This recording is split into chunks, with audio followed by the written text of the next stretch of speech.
ఆచార్య ఎన్.జి. రంగా వ్యవసాయ విశ్వవిద్యాలయం 2026 నుండి 27 విద్యా సంవత్సరానికి సంబంధించి బైపీసీ విభాగానికి చెందిన ఏపీసెట్ 2026లో అర్హత సాధించిన అభ్యర్థుల నుంచి BSc honours agriculture, BTech food technology కోర్సుల్లో ప్రవేశాల కోసం ఆన్లైన్ దరఖాస్తులను ఆహ్వానించింది. విశ్వవిద్యాలయం విడుదల చేసిన ప్రవేశాల నోటిఫికేషన్ ప్రకారం ఏపీసెట్ 2026లో ర్యాంకు సాధించిన అర్హులైన అభ్యర్థులు మాత్రమే దరఖాస్తు చేసుకోవచ్చు.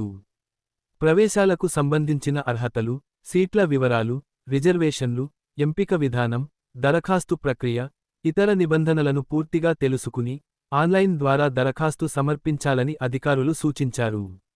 అభ్యర్థులు ప్రవేశాలకు సంబంధించిన పూర్తి వివరాలు, ప్రాస్పెక్టస్, ఆన్లైన్ దరఖాస్తు లింక్ కోసం ఆచార్య ఎన్.జి. రంగా వ్యవసాయ విశ్వవిద్యాలయం అధికారిక వెబ్సైట్ను సందర్శించాలని రిజిస్ట్రార్ ఒక ప్రకటనలో తెలిపారు. దరఖాస్తు ప్రక్రియను గడువులోపు పూర్తి చేసుకోవాలని, అర్హులైన విద్యార్థులు ఈ అవకాశాన్ని సద్వినియోగం చేసుకోవాలని సూచించారు. అప్లికేషన్లు, హాల్ టికెట్, రిజల్ట్స్ కోసం సంప్రదించండి. Gemini internet, Dhanalakshmi road, Hindupuram. ఇలాంటి మరిన్ని అప్డేట్స్ కోసం మా ఛానల్ను సబ్స్క్రైబ్ చేసుకోండి.